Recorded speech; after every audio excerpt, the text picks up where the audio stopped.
Good evening, everybody. This is Pamela checking in on her video vlog. I'm sorry I couldn't go live. I wanted to do the live streams here on Facebook, but I haven't had the chance to figure out something about Keys and setting it up, and I think I'll just stick with filming them for the time being because I really don't understand how to live stream on Facebook. I would do it on YouTube, but some idiot out there has been flagging live streams, so the live stream function on that website is out. And as far as BitChute is concerned, I don't think you could even live stream on that particular platform. Um, and I've been a major league fan of this show for well over 40 years. My mom and dad both knew it, and I want to be able to sit here and talk to you about some of my most fondest memories. I'm sure some of you saw William Katt on films like House and the failed reboot to his recent talks on YouTube and Facebook. I mean, it's good that he's come to some sort of detente and learned to embrace his past. But for a number of years, for me, it was kind of rocky. Because I was one of those kids that wanted to write him so bad. And as somebody with a disability, you gotta have somebody to look up to. And there was actually another hero that I actually looked up to when I was a kid, and that was Christopher Reeve. And if you ask me to pick between the two superheroes, I can't. Because both guys were genuinely good people. And especially with Chris, he became more of a hero outside of Superman in spite of his accident. And William Katt proved to me that he was a nice guy. And for many years, I tried sending him letters. Those star address books that they pass out at the library or they have in their catalog. And I've tried for many years to write him a letter. And the letters would all come back as undeliverable. And being young at that time,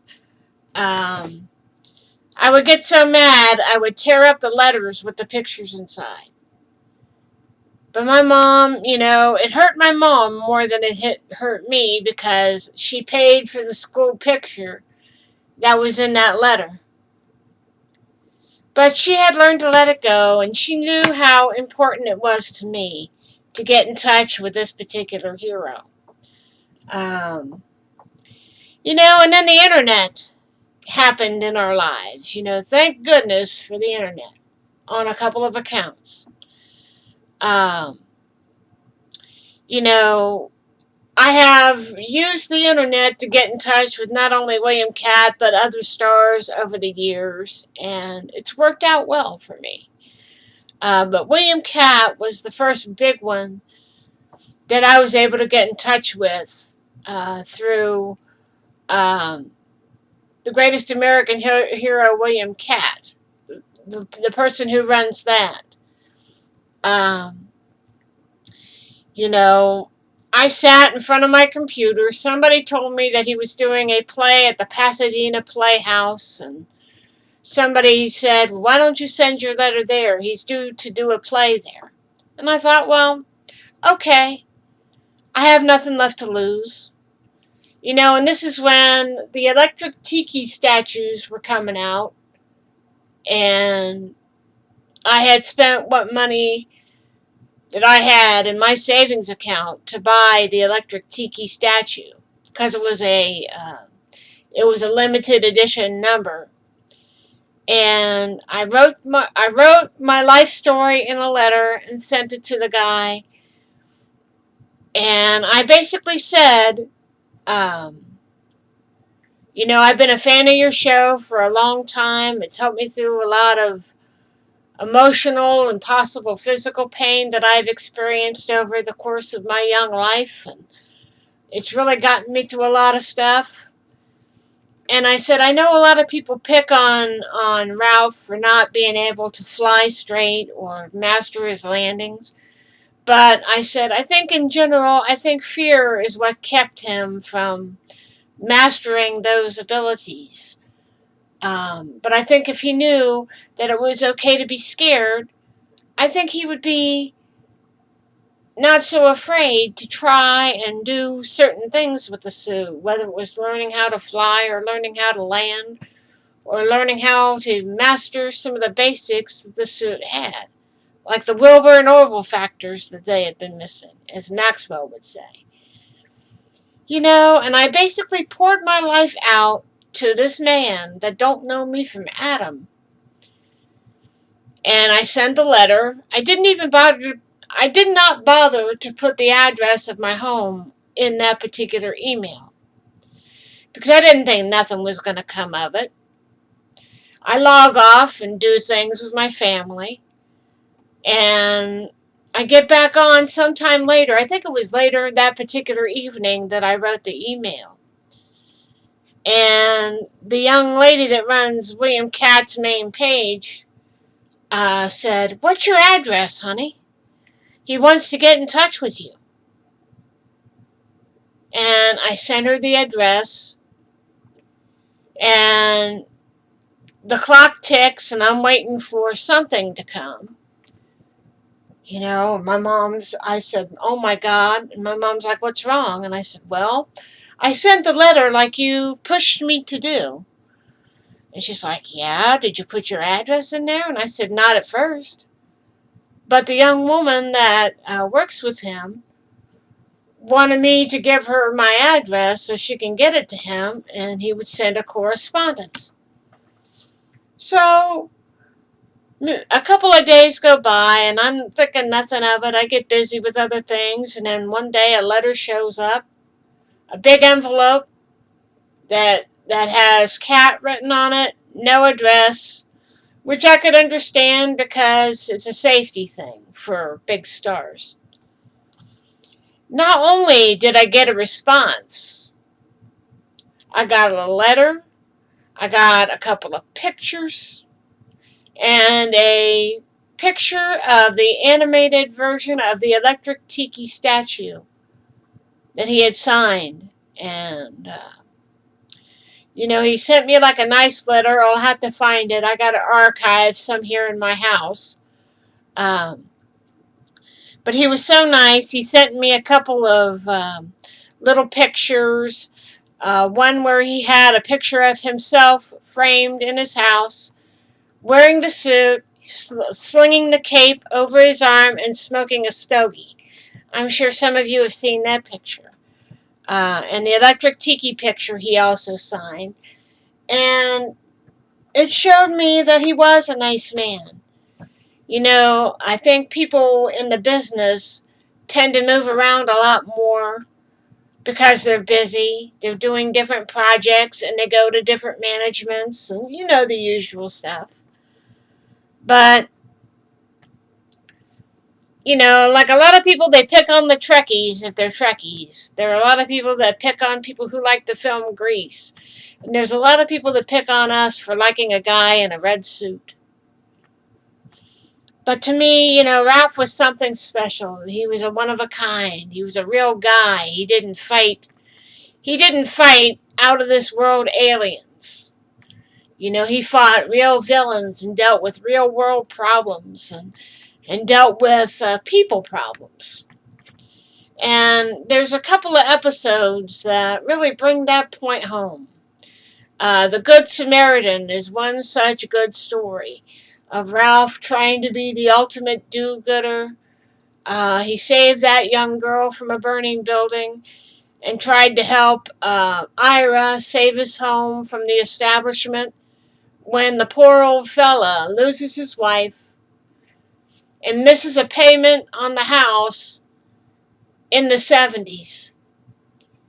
And I think of Ira as somebody like me who loves living where he lives. That's me. And he flat out told Pam, he says, "I'm 75 years old. If I'm going to quit, I'm going to quit. But then he says, I've lived in this house my whole life, and now they're going to take it away from me. You see that extra room we built that's on the house here? I built that room. He says, I built that room when it looked like my wife and I were going to have a baby. But uh, some idiot had killed his wife. And he said something to the effect, if he would find the driver of that truck, he would go out there and box him alongside the head. And I think Cannell got it right. The show touches on the human condition, whether you're dealing with hypochondria, things like the plague, or somebody possibly losing their home because they missed one payment. And it gives you a sense of reality, but yet you can get a sense of joy. My favorite superpower is the flying, because unlike real people, we get in our cars and we go wherever we want to go. We burn up fossil fuels. People like Ralph Hinckley had the best mode of transportation there is. All he had to do was take 3 running steps and soar off into the sky and go wherever he needed to go. And it's too bad they didn't have, it would have made him too much like a regular superhero to actually say, oh, the heck with it. I'm going to put on my suit and go someplace. Just take off and kind of forget about things. But in the canon that we are talking about, he is a secret superhero, and it had to stay that way.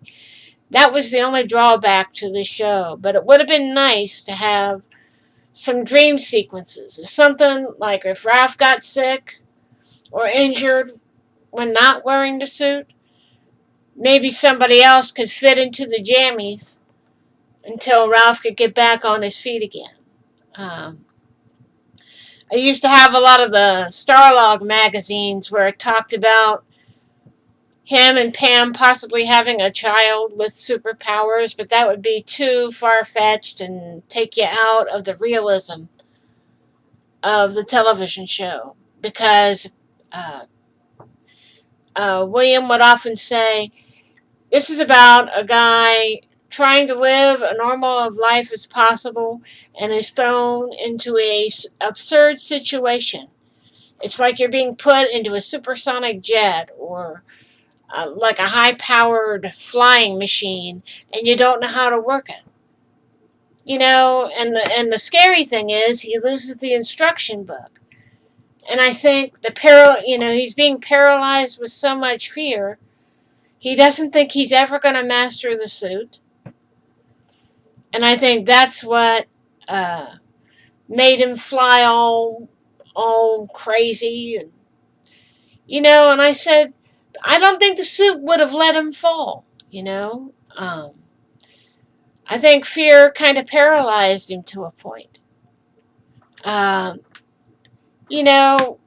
and the show Hog Wild kind of exposed his vulnerabilities.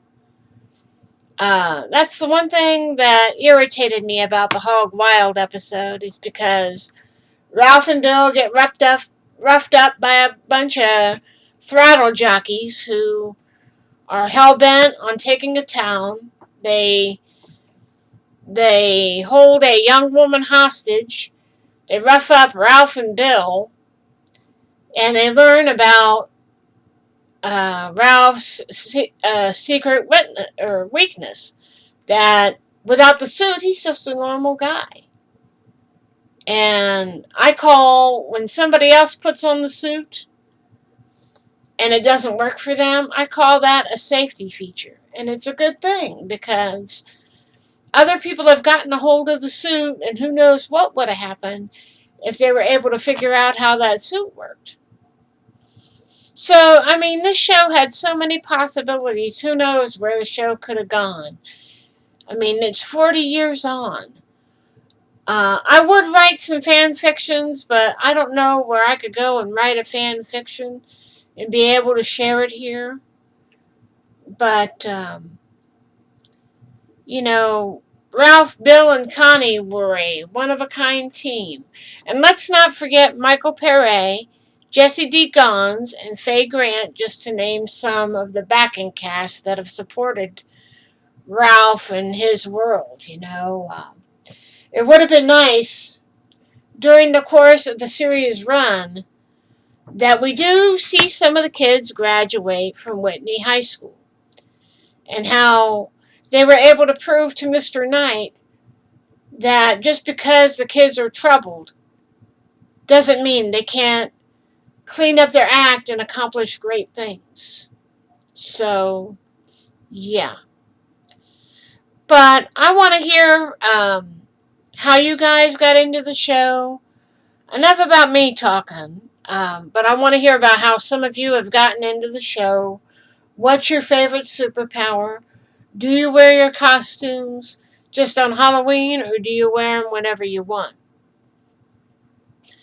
I thought I would dress up in this regalia to kind of lift our spirits a little bit because I know we are going through some tough times. Believe me, I wish there was a Ralph Hinckley to come and help us out with this, but there just isn't. And I know back in 2001 we sure could have used Ralph, but I don't think he would have been able to handle that situation. There's only so much that in the human condition that we as a human being can do. But it would have been nice to have somebody like Ralph Hinckley in our corner. Like I said, I could talk a blue streak about this show and relay a lot of memories. But the one thing I loved in the first season, especially, when he wasn't flailing about and screaming, was the flying.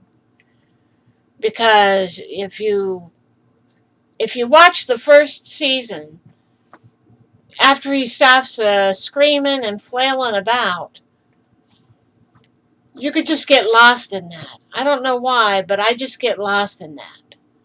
And back in the old days of VHS tapes, when it was being rerun in syndication, I think in my area it ran in syndication twice. A couple of times in 1984, and the last time here in my area was on WTTE, which is now WTTE Fox 28. And the last episode I remember watching on that network was the one where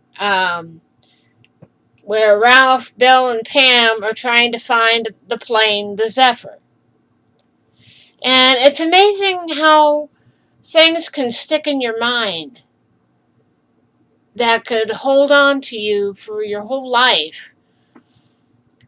And the reason why I remember that was when when the network here in my area, which is now a Fox network, was running the show, I would send a letter in to that station at least every week, trying to get them to air certain episodes. But the station manager had informed me that all tapes were being sent back to the distributor, and that broke my heart. And the day that I saw the last episode on that network was the one where Ralph had basically proposed to Pam when he says, "I was chasing that missile and I didn't know what was going to happen in the next few moments." And I was thinking about a very beautiful woman who I love very much, and I would like us to be a real team. And she asked, "Ralph, are you asking me to marry you?" And he says, "Yes, I am." And that is what I remember. And this show will continue to lift me up, especially when I need a good laugh or sometimes a good cry. Ralph was everybody's everyman, and I love him for that. Like Cannell said, If a higher being like a bunch of aliens come down and gave you a suit, would you be willing to turn it down? My answer would be no. You can't turn that gift down.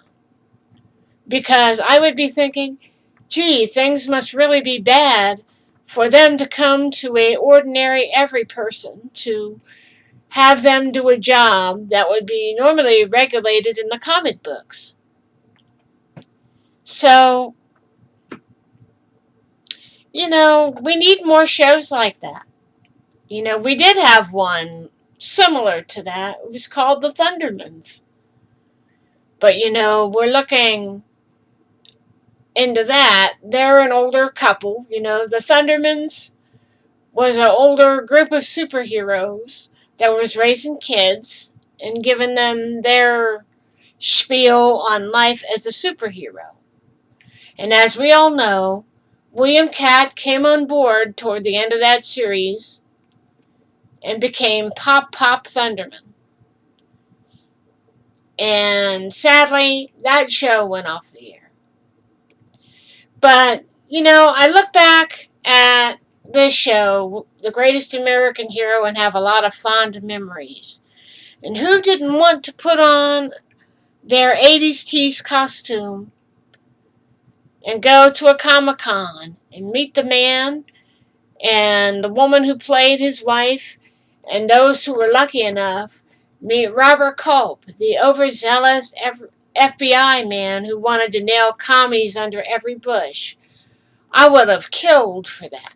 I would have bent over backwards to meet Robert Culp, because his character didn't take no crap and I didn't either. And my parents is a big part of this group here. They knew what a freak I was for that show. Anytime William Katt was on, he was on an old episode of McCloud, my mom would say, "Pam, guess who that is?" And I'd look at the TV and I'd be in the middle of eating a donut and I'd notice it was William Katt. And I would sit there and I would watch until the show was over. So, yeah. My mom would direct me to a lot of other things that William Katt did. And it was a lot of fun. I could only wish that I could possibly meet William Katt in the future. I don't know if this is going to happen with all the COVID stuff going on. And Comic-Cons are pretty pricey in terms of being able to go. But I would love to have a few minutes to talk to him and share some memories with him. And maybe share a little bit of that spicy banter like Maxwell would have laid down.